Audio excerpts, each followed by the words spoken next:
Thank you very much, Christos. I hope you can hear me. It's a pleasure to give this opening lecture. I have to apologize once again for not being able to come to Vienna, but I hope I will at least be able to do part of my job here through Zoom. I was asked to give a sort of a broader perspective on the theme from an experimentalist's viewpoint, and this is what I'm going to try to do in the next 25-30 minutes.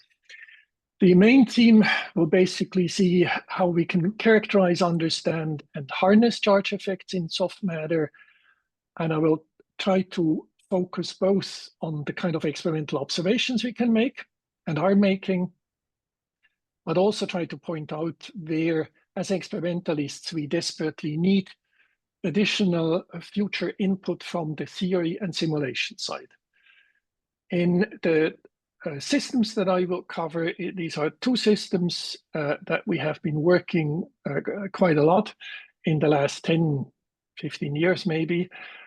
One is thermoresponsive ionic microgels as a classical colloidal system, and then monoclonal antibodies as sort of the ultimate in complexity when it comes to biological colloidal soft matter. Thermoresponsive microgels have been at the focus of the soft matter community for quite a while, and there are zillions of papers on these systems. They are very interesting colloidal particles because in response to temperature, they can undergo a collapse transition where water as the solvent with increasing temperature goes from a good to a poor solvent. And this is then also seen when measuring, for example, the hydrodynamic radius of these particles using dynamic light scattering as a function of temperature. And we see that around 32 degrees or so, there is this collapse transition. What is often forgotten and what we will see becomes actually rather important later on with the ionic microgels is that the way they are normally produced by the experimentalists, they do not have a homogeneous density throughout the particle. This has to do with the way they are polymerized, where basically one does a batch synthesis, mass polymerization, and the crosslinker that is added to the monomers is consumed up much more rapidly than the monomers. And so we get a decreasing density of the particles towards the outer perimeter. What, however, is often forgotten is that at the very end, there are still monomers there where all the crosslinker is already consumed. And that then results in a small amount, but relatively large dangling ends. And what you see here on the right upper hand corner is the monomer density within these particles. And in the inset, you then see also the distribution of dangling ends that have free ends towards the outside. And on the bottom right-hand side, you see the average end-to-end distance of these dangling ends when assuming good solvent conditions.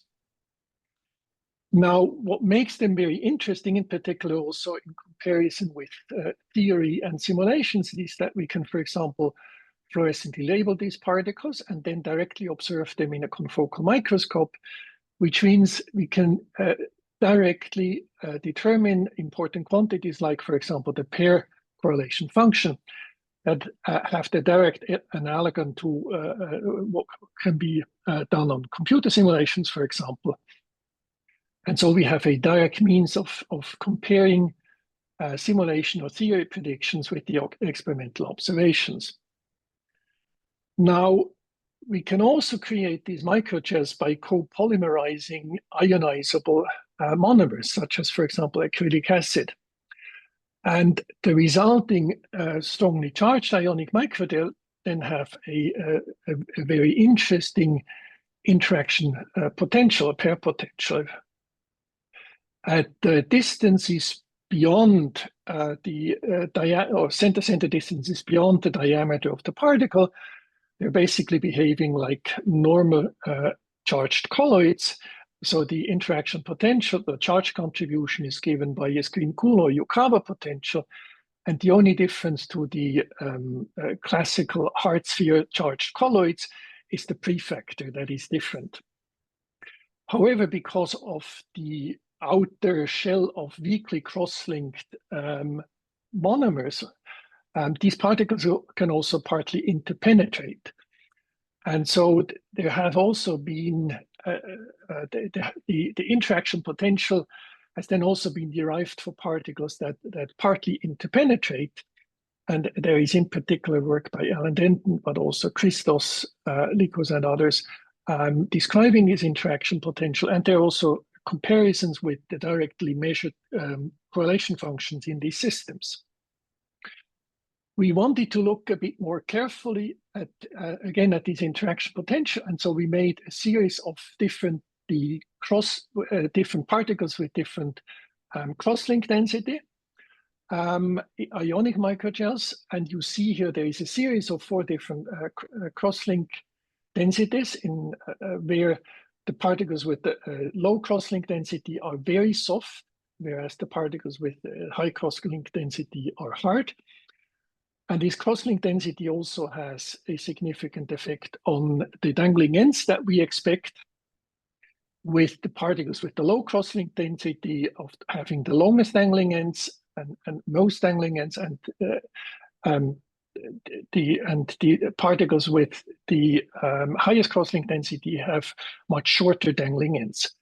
And also to bring them in relation to the expected debye length in these systems, once we have them fully deionized, you can see that indeed the dangling ends have a considerable length compared to this debye length.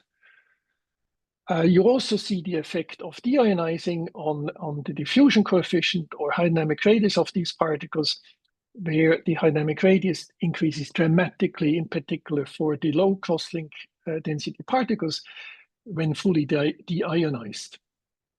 Now, it has been mostly interpreted in the past that this would be the response of the network to the increased osmotic pressure of the ions, but we could demonstrate that this is not the case, and this increase in overall apparent overall dynamic radius is basically the effect of the extended dangling ends that in fully deionized state and low concentration take up something like a porcupine structure, and this affects the diffusion dramatically. Now let's look at the interactions of these particles and compare the measured pair correlation functions that we obtain at different particle concentrations for the most weakly cross-linked particles with the predictions from the model. Here on the left-hand side, you see pair correlation functions for different concentrations. The values are given on the right-hand side of this graph. And you see a comparison of data with added salt. So that is basically by screening most contributions from the charges. And we can see there that indeed the pair correlation function is now perfectly well and quantitatively reproduced by a simple Hertzian potential that has been found to describe excluded volume interactions between these particles quite well. Once we, however, go to the fully deionized systems, and you see here now the corresponding pair correlation functions, when we take this previously derived interaction potential that is a sum of the Hertzian contribution for the excluded volume effects and this complex electrostatic contribution, where we separate contributions at long and short overlapping distances, we can see that indeed the agreement is actually rather poor. It is reasonably good at intermediate concentrations, but at low concentrations, the observed structure is much more pronounced than predicted by this potential. And we basically speculated that this could be the fact, a consequence of these long dangling ends that have, at least at low concentrations, in the absence of added salt, a sort of a porcupine structure, and then bring an additional electrostatic contribution that goes far beyond the Debye length for the normal particles. Now, there is no existing description for the interaction potential of such particles with varying density and then also long dangling ends available. We simply tried to see whether we could construct a simple phenomenological version of this by assuming that these outer dangling ends would contribute, again, a repulsive contribution that we could describe by something like a simple ramp potential, seen here on the right-hand side.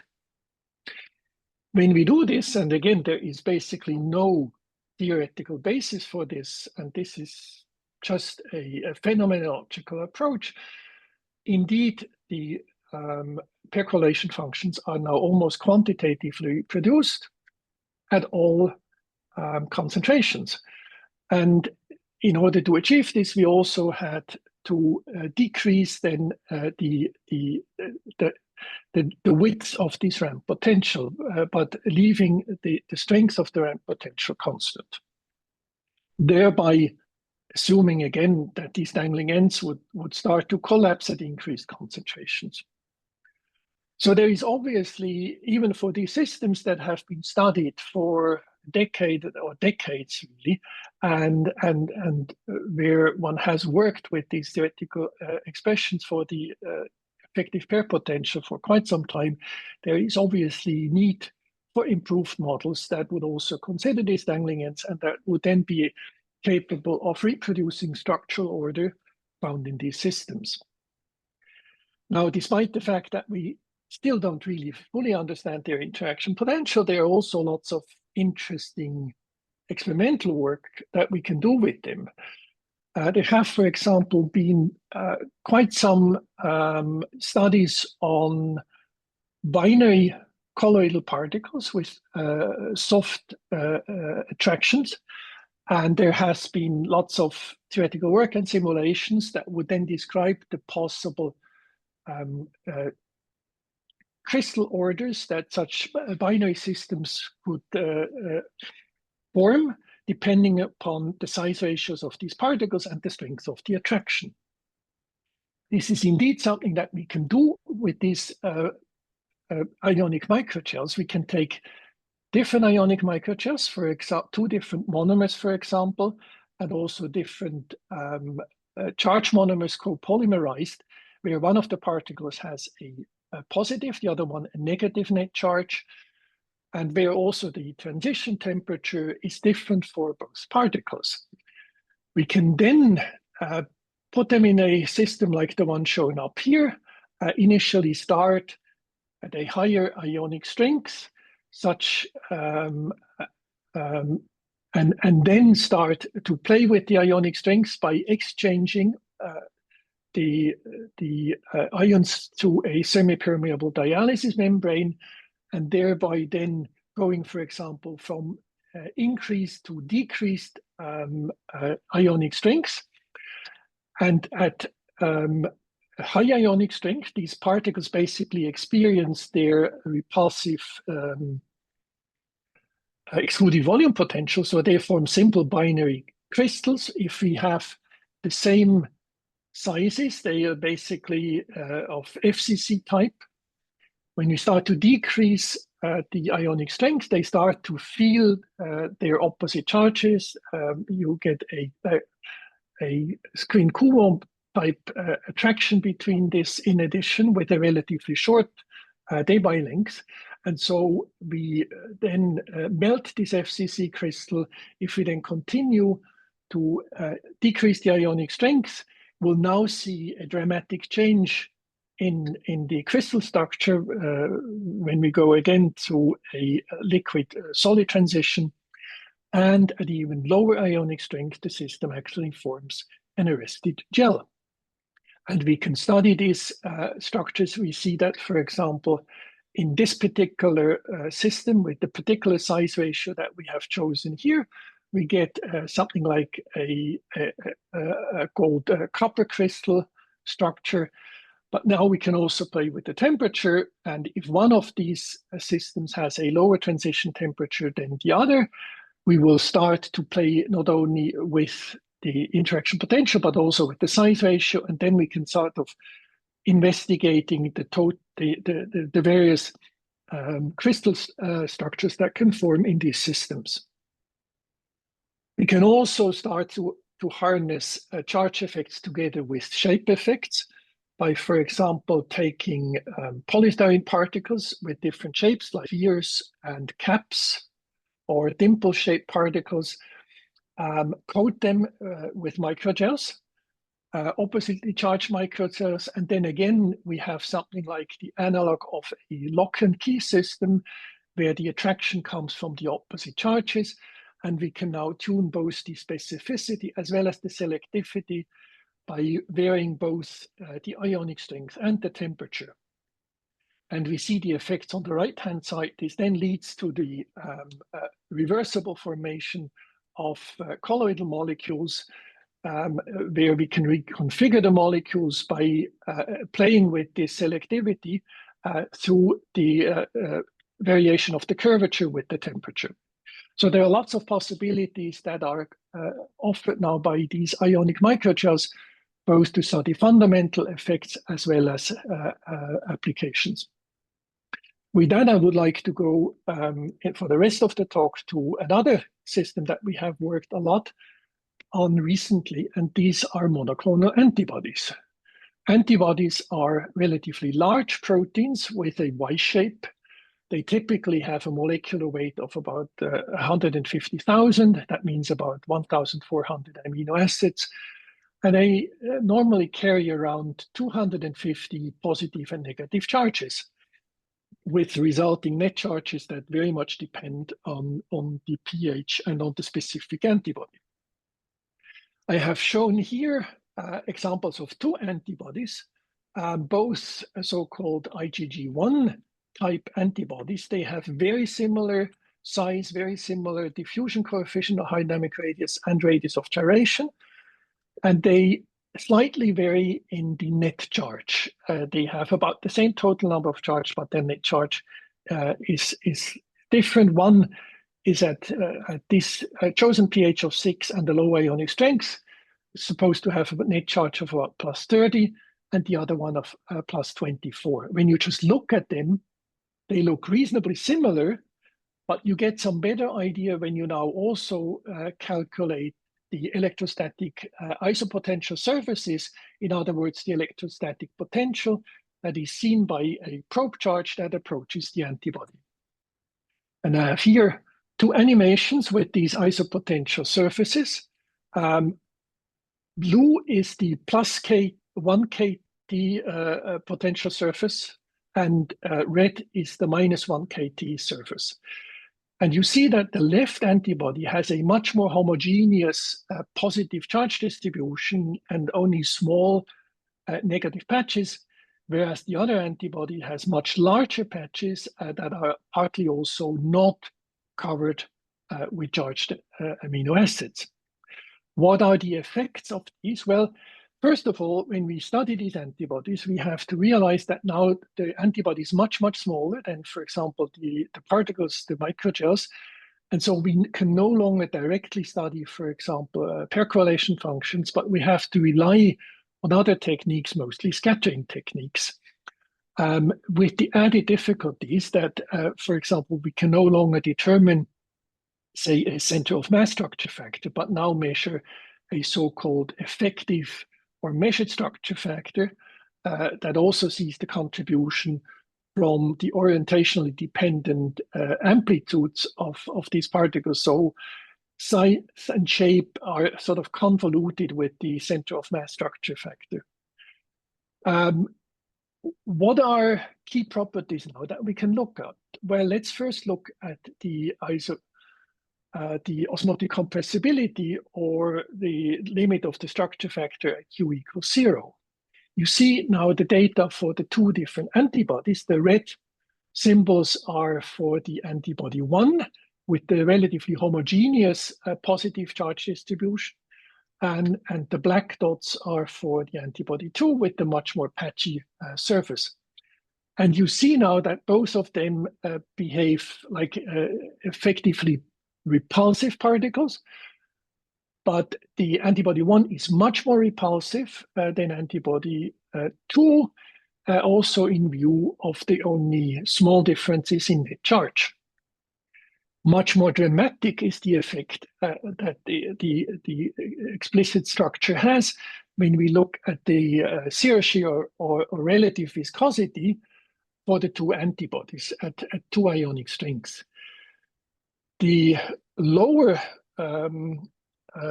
data set is for antibody 1, whereas the upper data set is for antibody 2, the more patchy one, at two different ionic strengths. And you see that with increasing concentration, antibody 2 actually shows a dramatically increasing syrarchy viscosity. This is, in fact, a real problem for pharmacological applications of these antibodies, because one would like to apply them mostly by the patient at home through subcutaneous injection. But this requires that the viscosity is relatively low. So typically one would like to have relative viscosities below something like 10, factor of 10, so 10 times the solvent viscosity. And this is indicated by the green window here.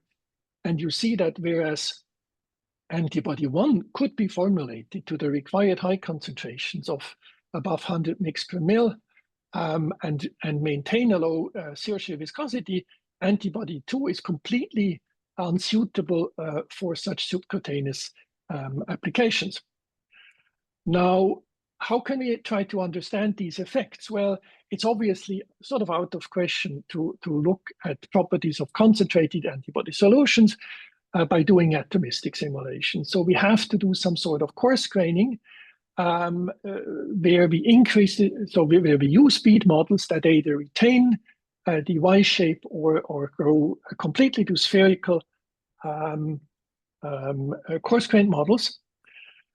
Now, how could this look for our, say, antibody 1 with the homogeneous charge distribution? Well, since this looks relatively homogeneous and centrosymmetric, we decided to try to design a spherical one-bead model and use simulations of the antibody using an amino acid coarse-grained level to first of all determine a potential of mean force that we can then use as a reference for our colloid interaction potential.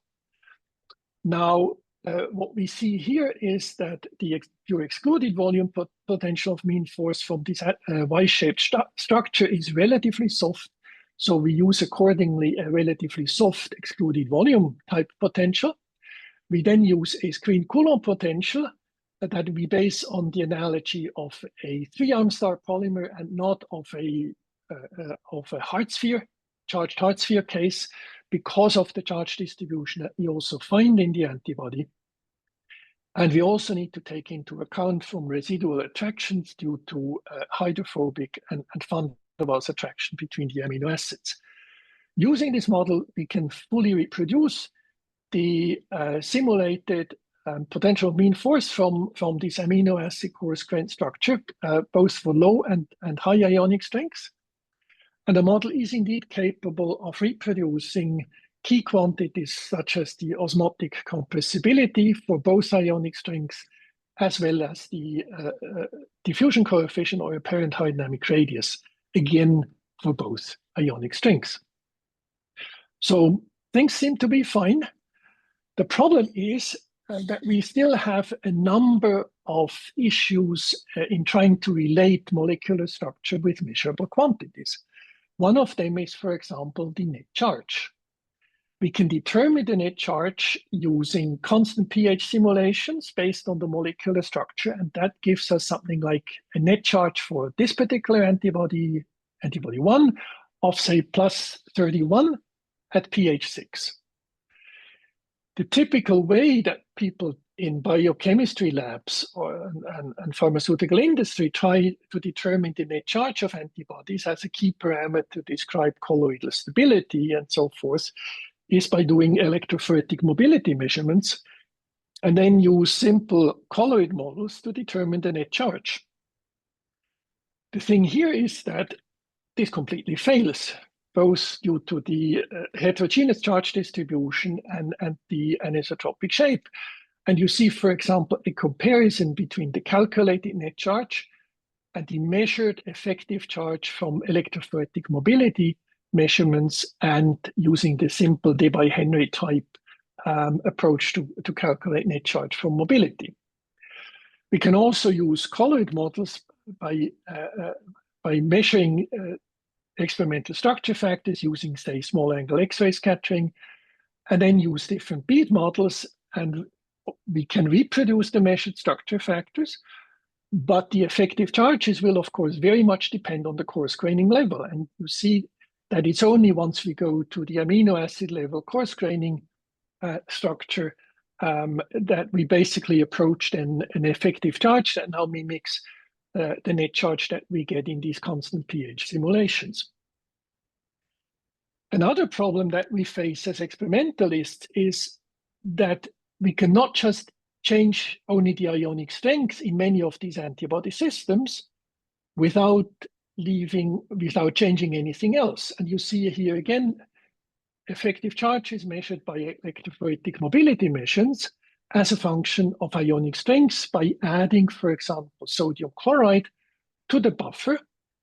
And you can see that while some antibodies have a reasonably constant net charge at lower ionic strength, as would be expected from the constant pH simulations, other antibodies actually show a rapidly decreasing net charge, even a charge reversal at higher ionic strengths due to adsorption of ions. Now, where these ions adsorb and when they adsorb and when not is something that we currently don't really understand. And this would, of course, be absolutely necessary if, again, we want to have any predictive power where we can take a molecular structure and then calculate and predict the solution properties. Another important problem that we face in experiments compared to computer simulations is we need to change the concentration by doing something like ultrafiltration, or rather, given that the antibodies are so expensive, do this in so-called centrifugal concentrators, where we have a small amount of material in an inset in a centrifugation tube. At the bottom end of this inset is a semi-permeable membrane. These tubes are then put into a centrifuge, and one then sort of starts to push the solvent through, and drop by drop, this will then collect in the bottom. And so at the end, you have a retentate of pure buffer here, and then your concentrated protein solution up here. Now, because of the Donen equilibrium, in this very peculiar way of removing drop by drop, also results in an increase of the pH and of the ionic strength with increasing concentration. Moreover, depending upon the endpoint of this concentration, we will actually then have a different pH versus a concentration curve upon diluting these concentrated stock solutions. You see different curves here where we increase the concentration either to 300 or 200 mg per mil. And you see, when you also look at the net charge as a function of ionic strength and pH, that therefore we have concentration-dependent net charges and ionic strengths that we need to incorporate in our attempts to understand these systems. A final point, and that is probably the most problematic that we have experienced, is the question of whether the type of description that we use for charge effects is indeed still correct for these systems. And that is an implicit ion model, where interactions between charges in the buffer are described by a Squinculo or Yukawa potential.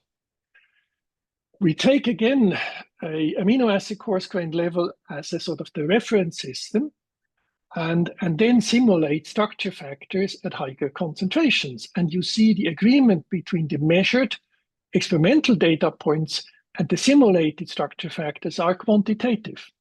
We can also use the potential of mean force that we generate with this system, calculate virial coefficients and compare them with the measured ones.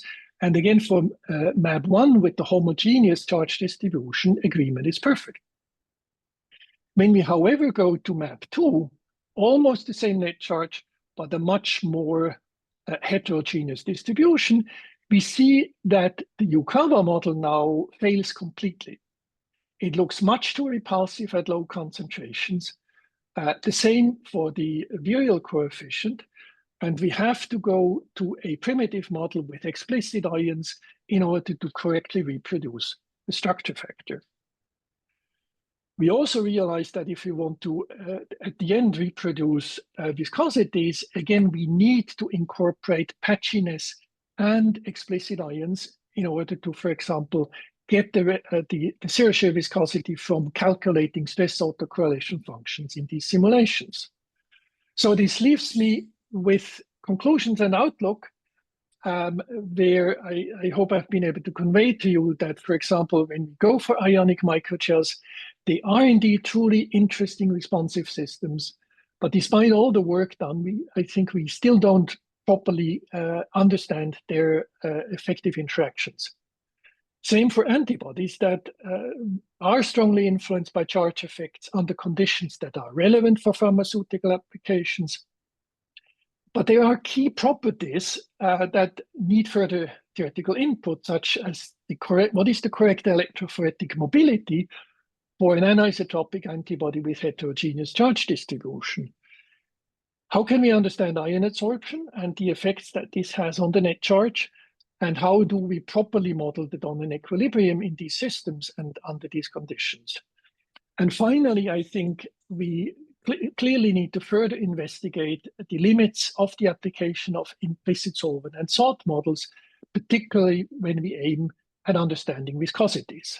So I think for us and for pharmaceutical industry, the most important is that we, at the end, arrive at models that allow us not only to explain in retrospect what we have observed, but actually have predictive powers that we can take a molecular structure of an antibody and predict its most important solution properties.